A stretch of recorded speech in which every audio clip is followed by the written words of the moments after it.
I recently asked job seekers what they wanted to know about the hiring process, what inside scoop they wanted from recruiters. And they gave me a list of things, but one of the things that became really clear is they actually didn't know what the full hiring process was. And what I thought might be useful is to just tell people how to get hired. So the end-to-end recruiting process explained. And that's what we're going to do today. Now, I'm going to share a file for most of this. I actually just have a screen up for most of this with a process flow that you can follow. I'm offering that for free. You can download that. Just go to execcongress.com/hired and you'll be able to download the file here and just have your own visual to review if you're not taking notes or something. So execcongress.com/hired. As background, my name is Jason Roberts. If this is the first time that you've seen me, I've been a recruiter for 25 years. I'm spending a little bit of time just sharing some of the information that I have on how to find your next job, how to find a better thing in your role. Let's start through this process, and I'll bring it up here.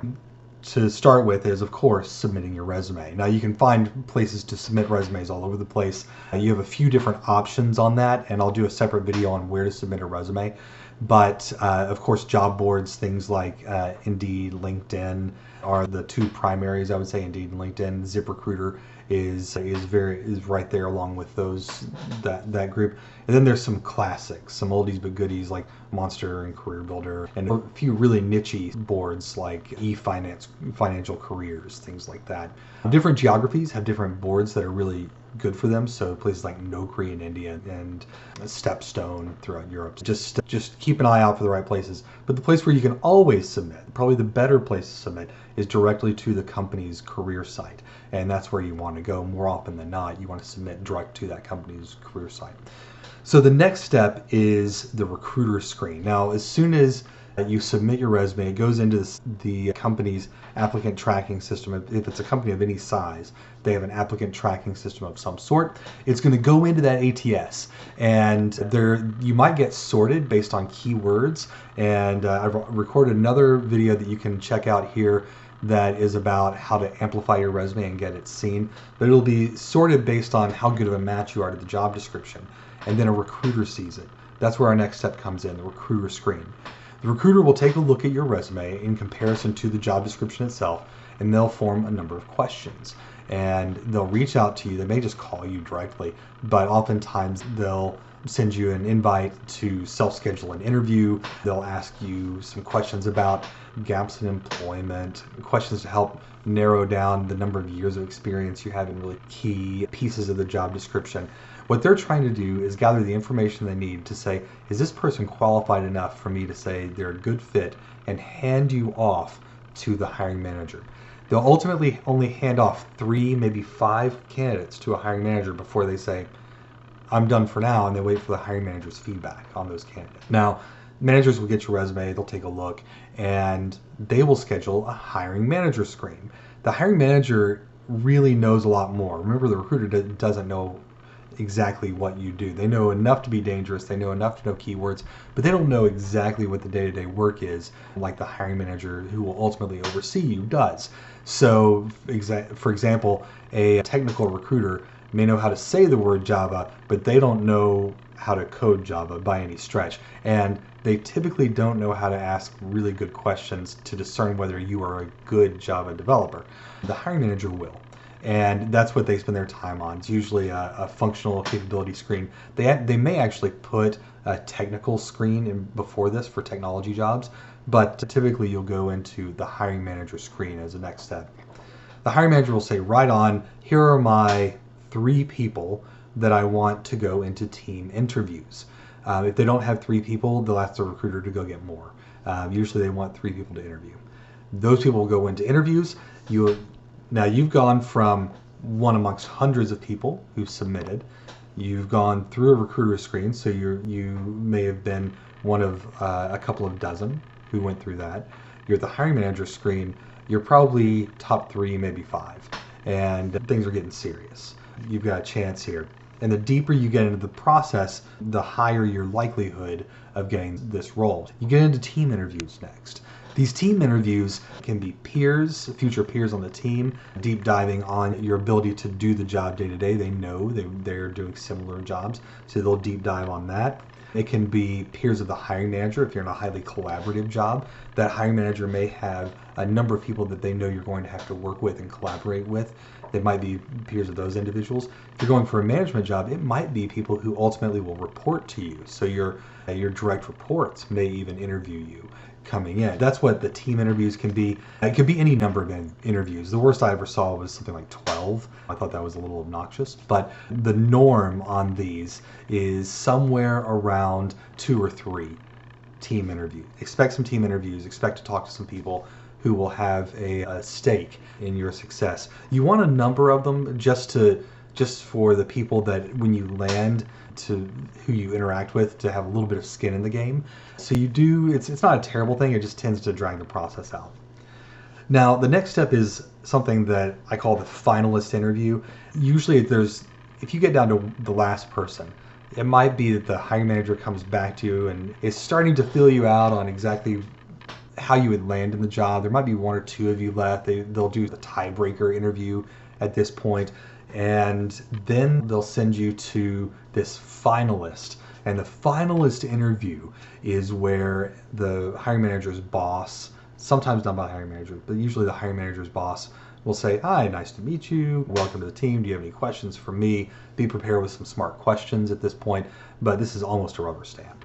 The leadership team typically wants to meet you and make sure that they're comfortable with you moving forward.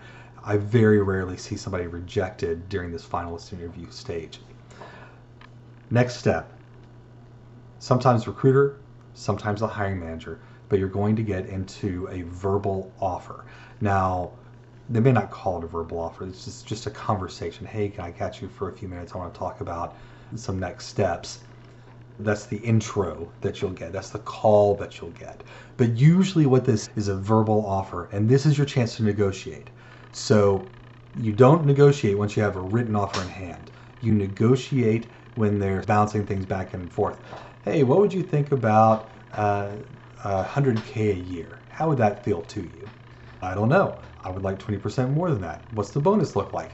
This is where the back and forth can happen, and where they can go back easily and without a lot of extra work get an adjustment and bump one piece versus another. And this is where you're still informally having a conversation and you can get your desires noted. The written offer ought to be the best and final. Like, they've come back and they've said, "This is my best and final offer for you." It's almost a take it or leave it once it's written.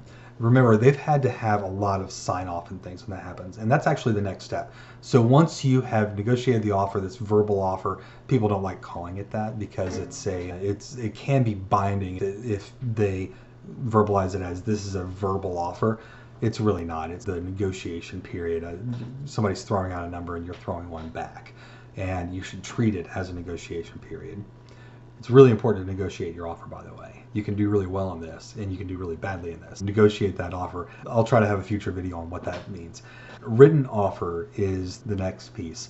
Now, what the recruiter and the hiring manager have had to do is they've had to go get a bunch of sign-offs. Finance is signed off, and the manager's boss is signed off, and everyone has approved in a system that you get this offer.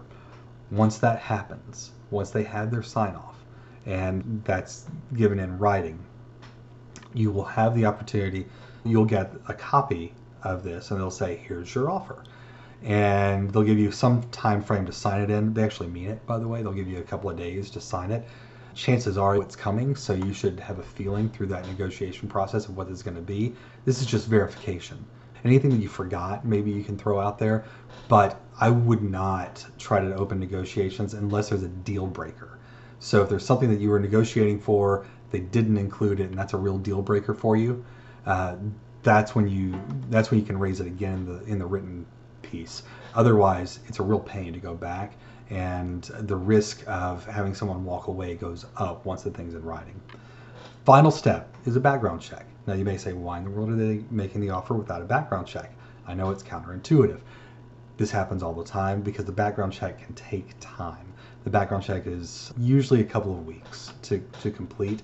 Believe it or not, it's a pretty disorganized process on the back end, even though it looks clean to us. It's a relatively disorganized process on the back end of this, going to all these different jurisdictions to get backgrounds. These companies do this and do a good job of making it look easy, but it takes 2 weeks to do. The end result of that is you'll get an offer that's contingent upon passing a background check. So your offer will come back as contingent upon your background check completion. Now, if you don't have anything significant in your criminal history, you really don't have much to worry about. There are some jobs where they'll check credit, but that's usually only jobs where you're handling money in some way. Banking, finance. If you're a bank teller, for example, chances are you're going to have a credit check. If you're a loan officer, for example, you might have to do that. But normal jobs, a technologist, typically companies don't have you go and do a credit check for that. It's just not needed. They're only really allowed to consider pieces of the background check that have something specifically to do with the job that you are being hired for. So I would expect to go through that if you don't have a criminal background of some sort.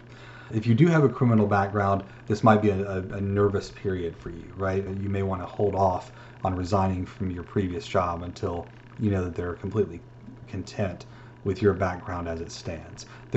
In many places, they're not allowed to ask anymore. They used to ask, have you been convicted of felony? And that's now prohibited. It's an initiative they call Ban the Box, if you ever want to look that up.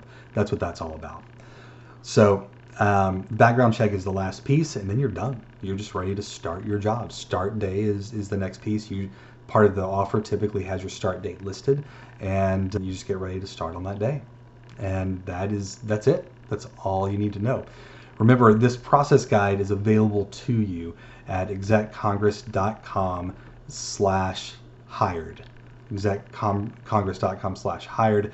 Happy to give this thing to you that I've been sharing during this conversation, and hopefully this is helping you to find your next job, to find a better thing.